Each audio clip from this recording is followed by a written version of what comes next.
Hello, ladies and gentlemen, and welcome to a new, I guess, maybe even a mini-series, really. I don't know, it's only the last of my consoles I decided to review here. Technically, they're not console reviews, but this is called Where They Went Wrong. I'm going to be talking about the flaws of game consoles. Not full console reviews, because I'm not going to be talking about upside here, but how the flaws stack up to the flaws of other competition. And today, we're going to be talking about the Nintendo Switch and Nintendo Wii U. Nintendo's last two home entertainment consoles. I don't mean the last ones that they're making, but the most recent. So, Wii U 2011, 2012 to when the fuck they discontinued it because it was terrible. Nintendo Switch 2017 till now. And yeah, let's get started, shall we?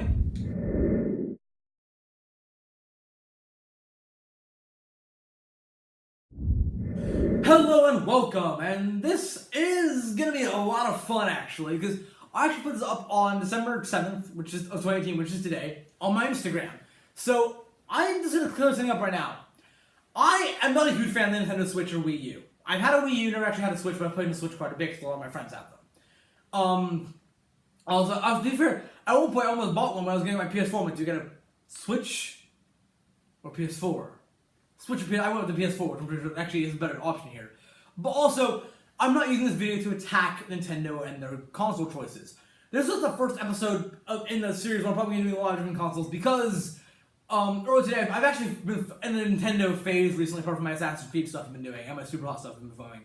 That is because today I recorded, I don't know when actually come out, but a video on Nintendo controllers, a brief history of Nintendo controllers, a brief history of Nintendo Wii accessories, and there are a lot of those because fuck, that thing was easy to develop for. And also, I'm also still hanging on the DS video I'm going to be doing for the classic DS I ordered, which should be here in 6 or 7 days. Woohoo! Because Amazon's shipping is slow. I don't want to pay for expensive shipping. So anyway, let's get started. Talking about the Wii U first off. What did it do worse than the competitors? First off, it did not have any sort of DVD or HD DVD in Xbox 360's case. Don't even use it. Or Blu-ray support. It played Wii games, and virtual console stuff. That's pretty bad. I mean, yes, it's first and foremost a game console, but no one uses it for gaming. Not serious gaming anyway. But I mean, yes, it was a game console, true, but so was my Xbox, my original Xbox. I don't have a one. I don't have a One S. Sorry, my original Xbox One. I actually might buy an original Xbox for review at some point, but right now I've got my consoles consist of a PS4 Slim, 1 terabyte. Xbox One, 500 gigabytes, and Wii U, I don't fucking care how much gigabytes is in a box downstairs. Trust me, never asked space like because the games are tiny. Let's talk about this. So, yes, you couldn't play DVDs. However, you could download Amazon Prime, Hulu Plus, and Netflix. But I could do that all on my Xbox. And I can play DVDs, and I can play Blu-rays, and I can also play games. And if you have an Xbox One X, you can do that all in 4K. So, minus 1 point for the Nintendo Wii U here. Another thing is that, so my friend Ben Rose watched the channel said that you don't actually have to import. So on the Xbox, you put in we put in your disc, right? You actually have to install the game. Ben Rose said, no, you don't. Actually, yeah, you do. You don't notice it because you're still noticing because it's such a tiny game file. I'm not saying it's a bad thing that's a quick install. I like that a lot. But the patches, the updates, were huge. I have shit internet out here. It took because you have to update your Xbox, Xbox, PS4, whatever system you have when you first turn it on. Obviously, for the first time. The Wii U took 3.5 hours. My Xbox took 10 minutes. And that's not just due to my internet. I had the same internet modem for all of that. I've changed modems since then a few times, but I had the same internet at that time as well. Now, I do want to talk about patches actually. So, for the first time ever on the Wii U, you can get patches. So, when there's a problem with certain games, like on the regular Wii, Legend of Zelda Twilight Princess, there was that glitch that if you went over a certain bridge after, if you cleared the rocks and saved on over the bridge, when you reloaded your save, the bridge would be gone, you couldn't get past, it was a game ending glitch. You couldn't get past that, you'd just be done, you had to reset the entire game. Now, you actually have to set off SD cards, memory cards, or discs, I guess. Actually, no, discs wouldn't hold memories. I guess, yeah, memory cards, off to Nintendo to fix it, because the original Wii cannot get packets. They cannot patch through the internet of the Nintendo Wii. But you could on the Wii U, so that was handy. Although, as I said, the Wii U definitely did take forever. Now, let's get to the gamepad. This thing's battery was terrible. Really, really bad. My old iPhone 4 had a better battery than this thing did. Also, I only used my Wii U as my main game console for 1 year before I got my Xbox One. So, for my 10th birthday, I had my Wii, and then I had that for 10 years of my life, 10 to 11, 11 to 12. 12 to 13 was the Wii U era, I guess. And then from then on, it's been Xbox One, PS4 all the way. To be fair, I did still use my Wii for a few games when I got my PS4, mostly MLB The Show. MLB The Show. Wrong. MLB 2K. And then I got my... That's the one that kept my thing around, not even plugged in at all. That and Skate 8, because Skate 8 was fun. But the Wii U's gamepad battery life... Okay. Cool features it had. It acted as a TV remote. That was pretty badass. I did like that a lot. Especially like when I couldn't find my TV remote, because sometimes I'd lose it down the back of the couch or whatever, or it moved when the cleaning people came over to clean the house. Then I put it back where it was. I just can't get my game back. Boop, boop. Perfect. Problem solved. However, lots of games, Nintendo... So, the touchscreen of the Wii U gamepad was an amazing idea. Just no one really developed for it, because most of the stuff the Wii U had were ports of games that are better on other systems. Let's talk about Batman Arkham City Armored Edition. If you guys didn't know what the Nintendo Switch does as well, but the Wii U did this especially. They knew that no one was going to buy Batman Arkham City on the Wii U if they already had it for the Xbox 360 or PS3. So what they did is called it Armored Edition, gave you Catwoman DLC for all your DLC you wanted for free, with cool looking suits. Hell, they got me to buy the game, I loved it. And honestly, this game did make some pretty good use out of the gamepad. I know it didn't really read a thumbprint, but at the beginning of the game, when you got out of the prison to unlock the bat drop pod to get your suit, you have to press the gamepad. As a 12-year-old, that just felt so cool. But looking at 007 Legends, when it could be used for laser watch, whatever, I look at it, I'm like, it's just a fucking radar. It's a radar on a map, what the hell's the point of this? But they look like Nintendo Land, which was one of the barely any launch titles for the system like no launch titles. But yeah, Nintendo Land, right? Minigames, great minigames. Love Nintendo Land, great game. It was really sad when my disc broke. But that was one of the biggest games to incorporate the Wii U gamepad. Now, I know you may think, well, Nintendo, all the Nintendo games really incorporated it into a big way. The ones that have actually made by Nintendo. Well, you're right, and you're wrong. Anybody remember New Super Mario Bros. U? No one? Good. I'll remind you, it was basically a clone copy of the New Super Mario Bros. Is getting stale, is my point. Anyway, point being, the only real use that thing had in multiplayer was creating boxes that people could jump on, or more likely, is trapping your friends because you're a fucking douchebag if you own this console and you're like, I'm gonna be mean and just trap all my friends and kill them. And in Super Luigi U, if you used the gamepad, you would be beaten to death by a series of angry mobs of baseball bats because everyone hated you. Point being, potential, underutilized, hard to develop for. Also, the Wii U was so loud. The fan was not quiet at all. Now, my Xbox will occasionally have periods of time where it has a hard time processing things, will get a little bit loud. The fan will go, only for a few seconds. Now, if it was like, say, at night, I guess at night, for some reason in the dark, your hearing seems to be better. If you're listening for every single noise, and you hear, so someone's trying to start, it sounds like this thing behind me, not the broom. Before, that thing trying to start. I'm like, in a cold weather, it won't start. So, yeah, it was a noisy console. The fan was just janky and loud as hell. Let's move on to the Nintendo Switch, shall we? And their version of the gamepad, the touchscreen that included the Joy-Con controllers. Now, the touchscreen itself is leagues better than the Wii U. Oh my goodness, it's way better. LCD display and a glass screen. That's the problem, see? Glass screens like the one we use on the phone, right? But not quite as robust. And so, as the thing is marketed as it's kind of successor to the DS, a portable console, successor to the Nintendo 3DS.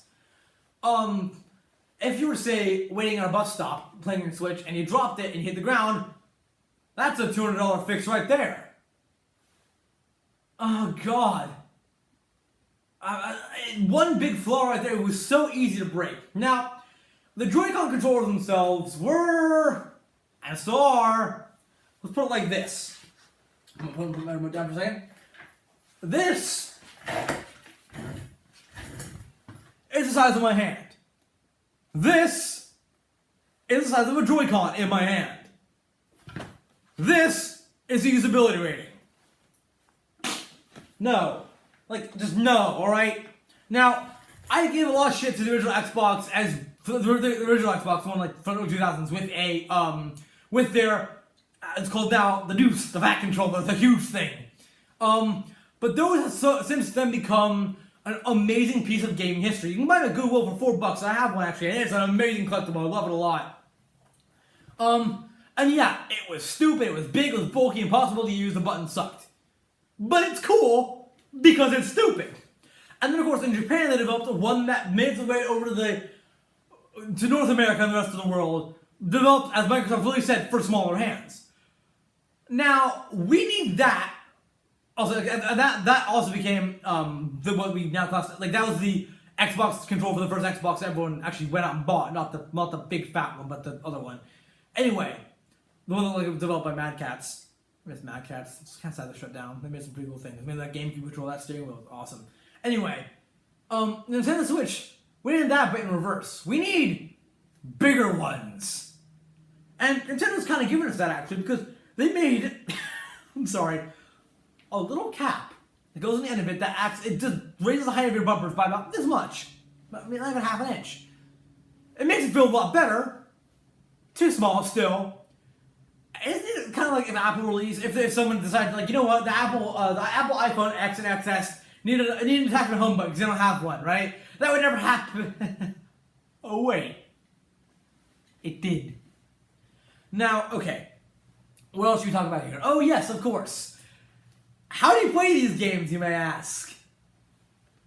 Cartridges, of course! Which means no backwards compatibility to Wii U unless you want to buy it through Virtual Console. Why? Because they're more portable, of course.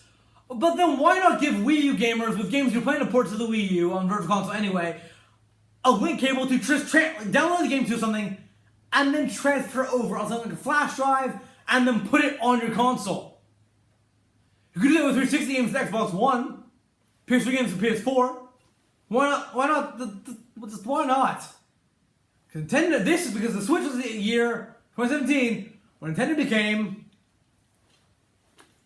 very, very greedy indeed. But this would mean that when everyone else started charging for things like Xbox Live or PlayStation Network, which are online services that let you play online with people, and Nintendo's like, nah, we'll never do that to you. We're loyal. You guys are loyal fans. We'll never just crazy like that. And then, well, kind of did a little bit. So, they were kind of antsy about this at first, but yeah, now some games have required payment to play online. And unlike Xbox Live and PlayStation Network, you don't get $2,000 free games every single year. Xbox Live, I've gotten games such as, I got a copy of GTA 5, I got Far Cry 4. Also, GTA 5, you've already had, like, hey, do you want to trade this game in for another $64 game? Absolutely. But I got games like Far Cry 4, Assassin's Creed Syndicate, Assassin's Creed Black Flag. Freaking amazing games. With the Wii U, you don't really get much. And with Nintendo Switch, you don't really get much either. I mean, the Wii U had Club Nintendo, which was cool. We actually got cool games, cool actual physical products for that. And they canceled it. God. Also, let's talk about the Wii U's Pro Controller here. Now, the Wii U's Pro Controller was meant to be a successor to the Wii Classic Controller Pro in 2008, which was actually like a nunchuck because you plugged it into the bottom of the actual Wiimote and played with that. It was much like the Wii Classic Controller Pro in many ways, just a little bit more refined. And when it first came out, people were like, yes, this looks amazing, it looks like it's going to control grid, the buttons are going to be perfect. And then everyone's got their hands on it and said, God, this feels awkward. Like, really, really awkward. Because the buttons, now I know they're not normal, sorry. I know Nintendo has this configuration first, but it's been more commonly adopted to have the Xbox version, the ABXY format. I actually don't have any problem switching between ABX1 and Xbox or ABX1 and Nintendo systems. I don't care what order I don't really care what order they're in. I always have an easy time with it. But these ones are so plasticky. They feel like Nintendo 3DS XL buttons. Not the new 3DS XL, just the original one, the plasticky as hell ones. And they wiggled a bit in the sockets. They're terrible. Another problem with this thing is the triggers on the controller, right? Now, do you know what analog triggers are? If you do, great. If not, I'm going to explain it to you. Analog triggers basically allow certain actions to be triggered by a different amount of pressure being placed on buttons and triggers. An example like this is that in games such as Halo for the Xbox, you can pull half it on the trigger, it will fire. Or with stuff like the plasma pistol, halfway down the trigger, it will charge up a shot. Now with Xbox One Elite controller, you can lock those into place and only go halfway down, and so you can actually have faster firing if you so choose. Not a mod, but just manual faster firing. Isn't that you don't have to have your finger go all the way down. Also, you can charge and shoot much easier with stuff like the plasma pistol. Now on the Wii U Pro Controller, there isn't that. You can't do that. There's no analog. They're just essentially big trigger-shaped buttons. I've had disputes with many friends about this, whether or not it's good, and the consensus between the market is you need analog for triggers. I mean, buttons don't have to be analog. Kind of cool if they are. The PS3 and PS4 have analog buttons. But analog triggers are a must. Also, the grip on the thumbsticks. Now, people talk about which thumbsticks are better in what positions. The Wii U is generally not talked about because Wii U Pro Controller thumbsticks aren't great. So, what Nintendo tried to do was condense what they had. Like, they tried to condense the look they had from the Wii U gamepad, and it did not work very well. Everything seemed too close together, but also too far out at the same time. It was ridiculous. Also, the grip was not very good. People seem to prefer the Xbox One grip because it's indented and it's got little things for your thumbs to grip into. The Wii U had none of that. It was bad. Then Nintendo Switch had a Pro Controller. It was also interesting. Hey, Nintendo. The Ouya wants their controller shape back.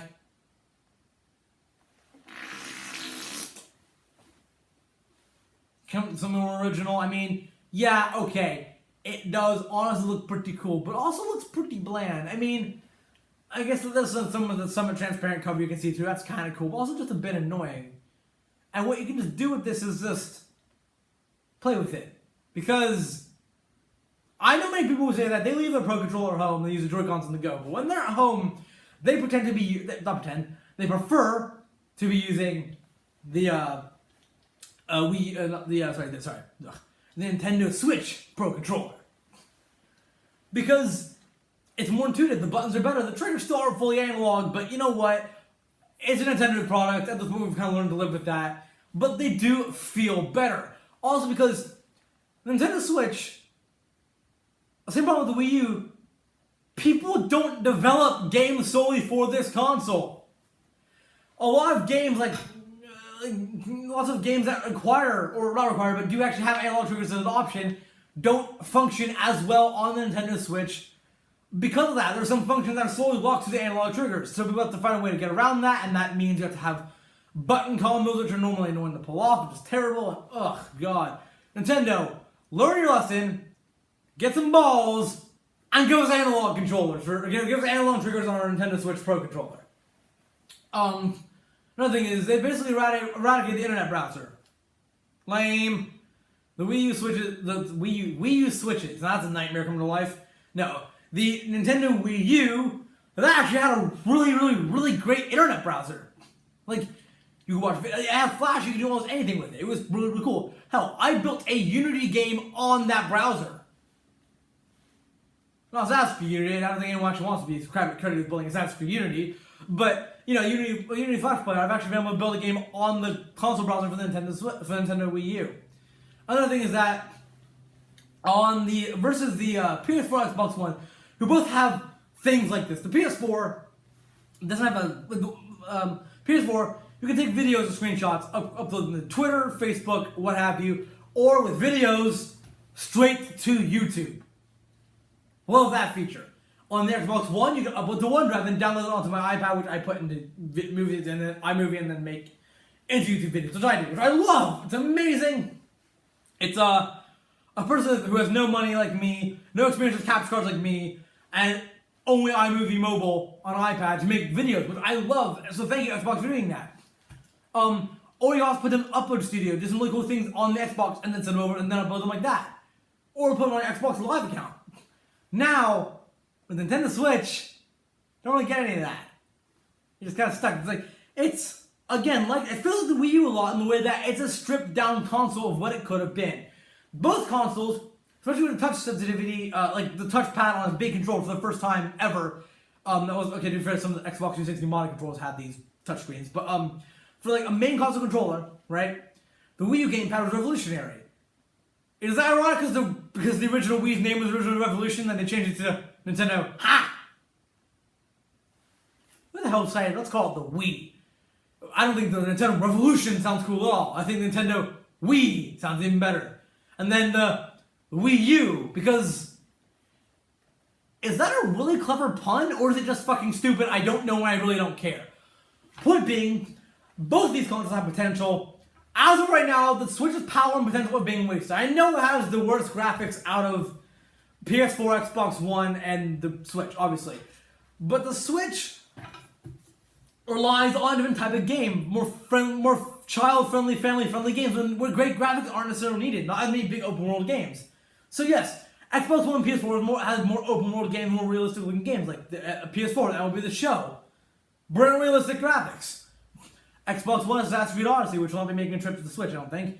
And that game, huge world, and like unique good graphics. Same thing with the Forza series. Now, the open world game, I guess the main one for the Nintendo Switch is obviously Zelda Breath of the Wild, which that open world felt a bit bland to me. Also, because they introduced a climbing move that you don't really need to get through the entire game at all, actually. But yes, problem with that is that people are like, oh yeah, this Wii U graphics are great. What are you talking about? While playing Mario Kart. That's because you're animating a cartoon-ish game. Trying to animate something that looks real. Someone actually made a really clever port of Forza Horizon 4 to the Switch. With emulating the graphics possibility to like within like 10 FPS of each other. And the Switch's version, although looking good on the small screen when brought up to a big screen, it went down to about 720p. So, different types of game require different types of graphics, I agree. So I'm not faulting the Switch's graphics here, although I would prefer HD 4K-ish graphics. Because you don't need them on a smaller screen. It's why 720p looks so good on an iPhone, but when you put it on a massive TV, it looks a bit grainy. So yeah. So I'm going to sum all this up right now in one big thing.